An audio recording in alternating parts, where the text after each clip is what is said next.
Bien-aimés téléspectateurs de Holy God TV, la télévision de la vie, nous sommes heureux aujourd'hui d'être dans vos maisons afin de chercher à être utile au corps de Christ, à chacun de vous. Nous avons une mission en tant que prophète de Dieu. Nous devons éclairer le peuple, nous devons éclairer le monde. Et c'est pourquoi aujourd'hui nous avons, après que l'Éternel ait donné son accord, choisi de vous parler de votre âme.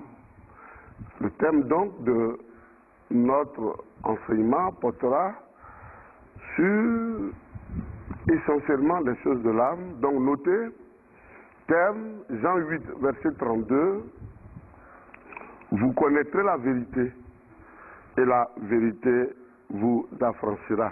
Mais avant l'enseignement, permettez que je prie pour confier le moment au Seigneur, afin que le Saint-Esprit nous dirige, pour que rien ne vienne de notre propre cœur, que tout vienne de la part du Seigneur, de l'Esprit de Dieu qui a inspiré toute Écriture.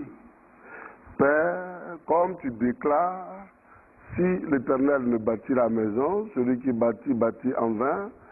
Si l'Éternel ne garde la ville, ceux qui veillent, veillent en vain. Nous soumettons cet enseignement à ton autorité et te prions de prendre le contrôle, afin que tout soit dit selon ta volonté et selon ta parole, pour que ton nom soit glorifié. Au nom de Jésus, notre Dieu. Amen. Alors, bien aimés, lorsque nous regardons notre vie en général, nous constatons qu'il y a beaucoup trop d'échecs, tant dans le milieu universitaire, scolaire, dans la vie de tous les jours. Nous avons donc cherché à comprendre et à savoir, et nous avons eu la chance d'être enseignés par le Seigneur. Aujourd'hui, nous avons décidé de porter sur cette magnifique chaîne de télévision cet enseignement pour aider, depuis des professeurs agrégés d'université, des troisième cycles, tout universitaire jusqu'à l'école primaire, cet enseignement qui va aider chacun à sortir des échecs, des blocages, qui va aider chacun à comprendre pourquoi, aussi brillants que nous sommes à l'université, nous n'arrivons pas à avoir du travail, nous n'arrivons pas à voir la promotion pendant que les autres avancent.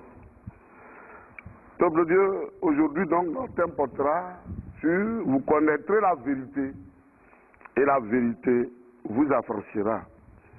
Bien-aimés, dans les Écritures, dans le livre de 3 Jean 2, la Bible dit, et je cite, « Je souhaite qu'à tous égards tu prospères, et que tu sois en bonne santé comme ton âme prospère. » Toi qui m'écoutes aujourd'hui, est-ce que tu peux répondre honnêtement que ton âme prospère? Toi qui m'écoutes aujourd'hui, est-ce que tu as conscience des raisons pour lesquelles tu te trouves dans ce cercle de blocage, d'échec, de stagnation qui ne dit pas son nom? As-tu conscience que ce pourquoi tu te trouves coincé va être résolu à partir de cet enseignement que tu vas recevoir aujourd'hui? Alors, bien aimé, lorsque la Bible nous dit donc dans 3 Jean 2, ce passage que tout le monde aime bien citer, je souhaite qu'à tous égards tu prospères, sois en bonne santé, comme prospère l'état de ton âme. Le Seigneur révèle l'importance et la place capitale que l'âme doit occuper, et dans l'Église, et dans le monde. Alléluia. Peuple de Dieu, l'âme est l'entité qui reçoit de Dieu, révèle l'Éternel dans son passage de Jean 3, verset 27. Il dit, nul ne reçoit que ce qui lui a été donné du ciel. Et ton âme ne reçoit pas de Dieu, et tu ne comprends pas, étant dans l'église, pourquoi tu ne reçois pas, pourquoi. Aujourd'hui, l'heure a sonné pour que tu comprennes, que tu vois, que tu sois libéré afin d'entrer dans ta destinée prophétique. Peuple de Dieu, aujourd'hui je voudrais vous parler de ce que beaucoup attendent Aujourd'hui, je voudrais vous révéler ce que Dieu a révélé pour que chacun de nous parvienne dans sa destinée prophétique. L'homme, moi ou toi qui m'écoutes aujourd'hui sur cette magnifique chaîne, tu as été créé, j'ai été créé comme Dieu a été créé. L'Éternel, Dieu, dans le livre de Genèse 1, au verset 26, révèle: faisons l'homme à notre image selon notre ressemblance. Alors, quand Dieu le Père, c'est le Père qui parle, il dit faisons l'homme à notre image, il parle à qui? Bien aimé, l'Éternel Dieu le Père ne peut parler qu'à des personnes qui ont le même pouvoir que lui pour dire faisons l'homme à notre image. Dieu le Père parle là à Dieu le Fils. Mais je te révèle ou je te rappelle que Dieu le Père est le créateur des cieux et de la terre. Il est le dispensateur de bénédictions. Il parle à Dieu le Fils, Jésus, qui est le Dieu qui délivre et qui sauve, Matthieu 1, 21. Lui, il est le moyen pour parvenir à Dieu. Il est le médiateur. Il est notre intercesseur. Il est notre Seigneur. Il est notre Dieu. La troisième entité, donc, faisant partie de ce groupe à qui Dieu le Père parle, Dieu, le Saint-Esprit, le Consolateur. Je voudrais te rappeler, pour toi qui le sais, te révéler, pour toi qui l'entends pour la première fois, que c'est depuis Genèse donc que l'Éternel révèle la Trinité à l'humanité, et non pas depuis le Nouveau Testament. Dieu va donc créer l'homme ainsi que lui-même est créé. Et c'est pourquoi dans les écrits de Paul, vous vérifierez dans le livre de Thessaloniciens 5, au verset 23, que Dieu a créé l'homme en, premièrement, le corps, il prit la terre, la poussière ici, le corps, il dit poussière, tu retourneras poussière. La deuxième entité, c'est une projection de Dieu en l'homme. Il s'agit de l'âme, dont nous allons parler ce soir. Et l'âme est l'entité qui reçoit de Dieu. L'âme, c'est le tuyau par lequel l'homme reçoit physiquement, mais l'âme est aussi la source des problèmes de vous qui m'écoutez et dont l'âme n'est encore pas libérée. La troisième entité dont parlent les écrits de Paul, Thessaloniciens 5, 23, il s'agit de ce qui est appelé souffle de vie, c'est-à-dire l'esprit, esprit petit e. Bien aimé, lorsque vous voyez ainsi, donc vous voyez que l'homme est créé comme Dieu, en trois entités. Le corps vit et pêche contre Dieu, l'âme vit et pêche contre Dieu. Le souffle de vie est un peu le carburant de la voiture, ce qui permet au corps et à l'âme de vivre. Mais comment le corps de l'homme pêche contre Dieu? Vous prenez les écrits de Galates 5, les versets 19 à 21, vous verrez, je cite comme ça, pêle-mêle en passant, le mensonge, l'impudicité, l'adultère, la fornication, bref, les péchés que tous connaissons à l'Église. Le deuxième niveau du péché qui est ignoré et que aujourd'hui je suis chargé de te révéler afin de te donner, de parvenir au palier supérieur de tes bénédictions, est ce qui est appelé le péché de l'âme. Comment donc l'âme d'un individu, d'un être humain peut pécher? Bien aimé, je voudrais vous donner de retourner dans les écrits de Romains. Dans Romains 7, du verset 14 au verset 25, la Bible révèle clairement. Il dit, ce n'est pas moi, mais c'est le péché qui habite en moi. Mais qu'est-ce qui est en toi donc qui te crée tant de problèmes, qui te sépare de Dieu? Que tu sois serviteur de Dieu, que tu sois chrétien, aujourd'hui, l'Éternel te parle. Bien-aimé, l'âme donc qui est l'entité qui en l'homme reçoit de Dieu. Bien-aimé, souvenez-vous, c'est l'âme de Salomon qui était devant Dieu. À qui Dieu demande, demande-moi tout ce que tu veux. Salomon demande sagesse, intelligence et connaissance pour diriger le peuple. L'Éternel dit, comme c'est tout ce que tu as demandé, voici ce que je t'accorderai en plus. Il s'agit donc d'une entité capitale. Et l'Église ne doit pas fermer les yeux sur l'âme et l'état de son âme. Si ton âme ne reçoit pas de Dieu, tu ne recevras rien dans l'Église. Rapportez-vous au livre de Jean 3, au verset 27. Ne le reçoit que ce qu'il a reçu du ciel. Mais si le péché sépare ton âme de Dieu, bien-aimé, qu'est-ce que tu vas recevoir de l'Éternel? Aujourd'hui, Dieu veut te parler, toi qui m'écoutes. Dieu veut te parler, toi qui m'entends. Dieu veut ouvrir ton esprit. Dieu veut donner à ton âme de sortir de cette difficulté-là pour parvenir dans la présence de Dieu. Bien-aimé, lorsque l'on tombe dans le péché, l'on est séparé de Dieu. Adam était dans la présence de Dieu. Ève était dans la présence de Dieu.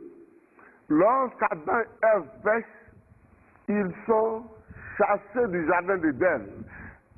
Ils sont chassés de la présence de Dieu et ils vont dans les buissons. Lorsque votre âme tombe dans le péché, qui que vous soyez, votre âme est dans une rupture et le Seigneur vous éloigne de lui. Aujourd'hui, je suis là afin que ton âme se rapproche davantage de Dieu, afin que ton âme vienne dans la présence de Dieu pour recevoir de l'Éternel notre Seigneur. L'homme de Dieu, qu'est-ce que donc votre âme pose comme acte qui est péché devant Dieu? Bien-aimé, l'âme de tout individu qui n'a pas encore été libéré, malheureusement, vit dans le péché. Et cela est le problème et la plaie dans l'Église. Notre âme pêche, nous ne le savons pas. Nous ne le savons pas, nous ne pouvons pas nous repentir. D'où la source des blocages du chrétien. Je ne parle pas de tous les hommes. Ceux qui ne sont pas chrétiens n'ont pas besoin de se gêner. Mais toi qui dis que tu as donné ta vie à Jésus-Christ, le royaume de Jésus est spirituel. Il faille que tu découvres les actes que ton âme pose et qui t'éloignent donc de Dieu, qui t'éloignent de la présence de Dieu, comme Adam a été, qui t'éloignent donc de ta bénédiction.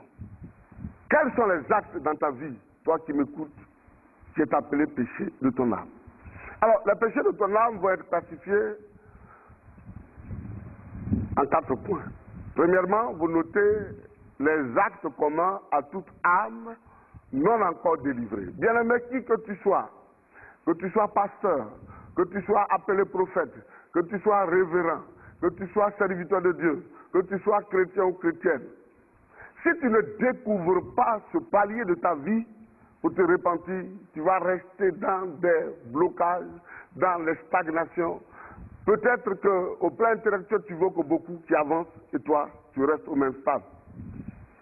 Les actes communs, c'est-à-dire les actes que toute âme non encore délivrée pose, ce sont, vous notez, se voir manger ensemble, se voir s'envoler ensemble, se voir dans les cimetières ou en compagnie des personnes décédées. Et, peuple de Dieu, je voudrais ce soir vous dire, lorsque vous lisez le livre d'Ézéchiel 18, du verset 4 au verset 7, vous lisez manger sur les montagnes, ce qui signifie manger sur les hauteurs. Lorsque vous voyez votre âme simplement en train de boire de l'eau, bien-aimé, tout ce qui est eau, sauf dans le monde spirituel, malheureusement, cela est le sang. Vous voyez votre âme manger des oranges, c'est le sexe masculin. Vous voyez votre âme manger le riz c'est tous les éléments qui constituent le cou de l'homme. Vous voyez votre âme manger de l'aloco que nous appelons aloco, l'aloco tout le monde connaît, la banane mûre taillée en tranches et grillée, c'est le foie. Vous voyez votre âme manger des pommes, la pomme représente le cœur. Et cela signifie que votre âme est élevée dans le monde spirituel. Vous verrez votre âme dans les pyramides, vous verrez votre âme avec Pharaon. Eh bien aimé, Pharaon est mort. Il y a des siècles, il n'existe plus. Et pourtant, bien aimé, lorsque vous lisez le livre d'Exode, vous comprendrez Exode. Vous comprendrez dans Exode 6, les versets 1 à 8. Alors les actes communs, quand l'on est ici à Abidjan et qui se retrouve toutes les nuits aux États-Unis, toutes les nuits en Chine ou au Japon. Comment est-ce qu'il se déplace? C'est ça, s'envoler dans les sens. Certaines personnes qui n'ont même pas de quoi payer le transport, depuis Gonzagueville jusqu'à Port-Boué, se retrouvent être propriétaires d'avions, se retrouvent être propriétaires de voitures. Oui, bien-aimé, ton âme t'a trahi et ce soir, ou ce jour, si cela dépend du pays dans lequel tu te trouves, je suis chargé de venir te révéler ces choses. Peuple de Dieu, se retrouver en compagnie des morts, la Bible dit qu'il est donné de mourir une seule fois. Vous dormez, votre âme est constamment sur des cimetières, constamment dans des tombeaux. Votre âme est dans les ténèbres. Alléluia, alléluia. 2. Les fonctions de l'âme, c'est-à-dire le rôle que votre âme joue dans les ténèbres pour le compte de Satan. Vous lirez Exode 6, le verset 1 à 8. Exode 6, 1 à 8. Vous verrez. L'Éternel parlait de Pharaon. Et il dit, il vous délivrera des charges des Égyptiens. Alors, vous le savez, on l'apprend en théologie. Pharaon, c'est l'image du diable. Les Égyptiens, c'est l'image des démons.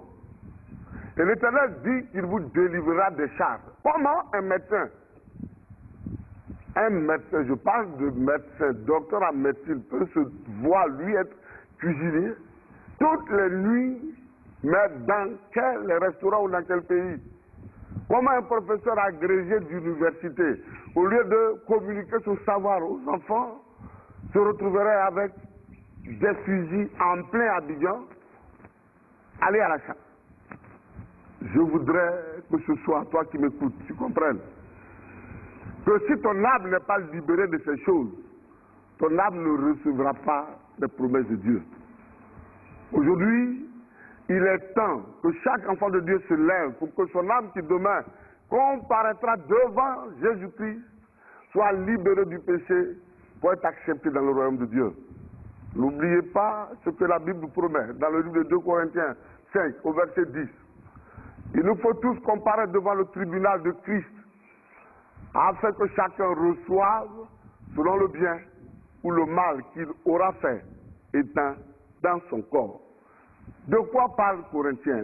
Le livre de Corinthiens parle de ton âme. Ton âme sera jugée selon le bien ou le mal. Église, aujourd'hui je suis venu pour t'apporter cette révélation, pour donner à chacun de tes enfants de sortir des chaînes du diable, pour que chacun soit libéré et espéré demain être dans les seins d'Abraham et ne pas être rejeté par le Seigneur. Ce ne sont pas nos corps physiques qui seront jugés, ce seront nos âmes. Il faut donc savoir ce que ton âme fait et qui n'est point à la gloire du Seigneur et le rejeter. Alors, 2, les fonctions, ce sont donc toutes les activités auxquelles votre âme se donne. Vous êtes serviteur de Dieu. Vous devez proclamer la parole pour gagner des âmes pour Dieu. Et c'est votre âme qui est en possession de fusils ou de machettes, en train d'abattre des âmes ou des brebis. Vous êtes un chrétien, vous êtes un chantre, vous êtes dans la maison de Dieu. Au lieu d'aider le Seigneur à réunir son peuple dans sa maison, c'est votre âme qui est chargée d'exécuter, de préparer, de cuisiner. Peuple de Dieu, l'heure a sonné pour que la vérité parvienne à chacun de vous. L'heure a sonné pour toi qui te trouves en Afrique, en Asie, en Europe, aux États-Unis. Et aujourd'hui, je voudrais, avant de continuer, donner à chacun de vous de voir ce que son âme fait dans les ténèbres. Je voudrais demander à tout le monde de fermer les yeux, quel que soit le pays. Et je vais demander au Seigneur de vous montrer ce que votre âme fait et qui devra être abandonné afin que vous soyez pardonné, que votre âme ait accès au royaume de Dieu. On ne le sait tous ou pas, mais ce soir, vous allez fermer les yeux et vous allez suivre. L'Éternel va vous conduire là où votre âme est certainement enfermée, là où votre âme est en fonction. Au nom de Jésus-Christ de Nazareth, notre Dieu, que l'Éternel ouvre les yeux de chacun de vous sur les fonctions de son âme, où son âme est emprisonnée. Au nom de Jésus, notre Dieu, fermez les yeux, ne soyez pas distraits. Regarde au nom de Jésus, même vous qui êtes dans la salle, fermez vos yeux, regarde là où ton âme est emprisonnée, au nom de Jésus-Christ de Nazareth, regarde ce que ton âme fait et qui devra être dénoncé afin que le Seigneur te pardonne pour revenir dans sa présence, au nom de Jésus. Alors, je disais, voici donc des actes qu'oppose votre âme et qui devra être rejeté pour que demain la porte s'ouvre au-devant de vous. Alors les fonctions de l'âme, ce sont donc toutes les activités auxquelles votre âme se donne, ou s'adonne pour parler correctement. Vous vous voyez étant enseignant, toutes les nuits en train de cuisiner. Votre âme n'est pas dans la vérité.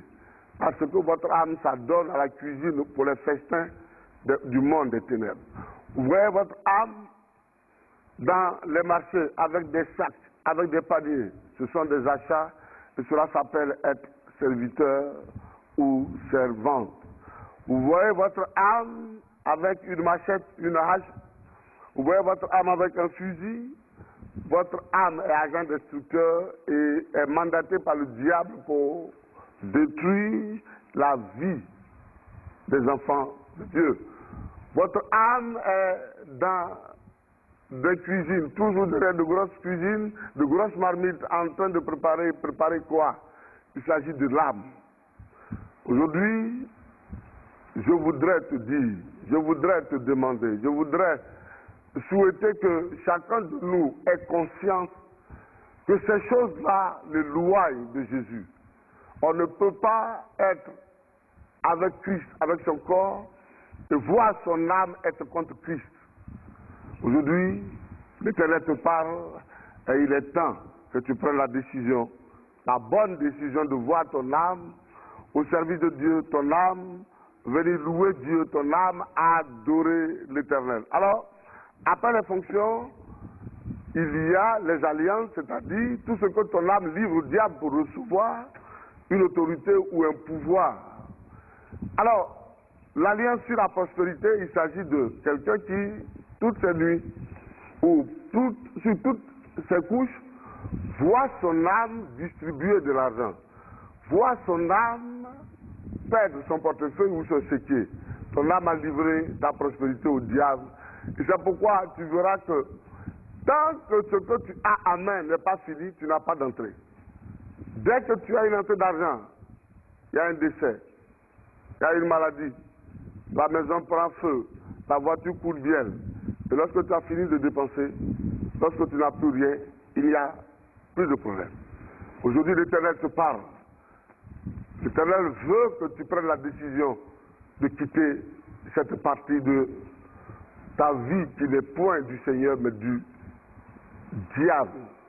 Bien-aimé, les alliances, ce sont tout ce que tu te vois hypothéquer, donner. Vous avez livré votre progéniture, vous êtes marié, vous avez des douleurs au bas-ventre pour les femmes, et point de grossesse, point d'enfantement.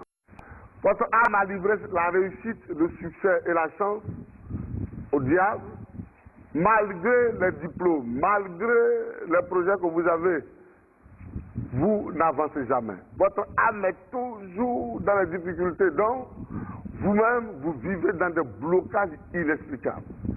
Bien-aimé, votre âme a livré le bonheur, vous êtes marié, vous n'avez ni paix ni joie dans le foyer. Votre âme a livré le bonheur, vous êtes célibataire, vous n'avez jamais la chance de vous marier, malgré la beauté angélique de la femme que tu es. Bien-aimé, nous allons, pour donner à tous les enfants de Dieu de comprendre, conclure avec le grade, c'est-à-dire l'autorité que le diable donne à votre âme dans le monde des ténèbres.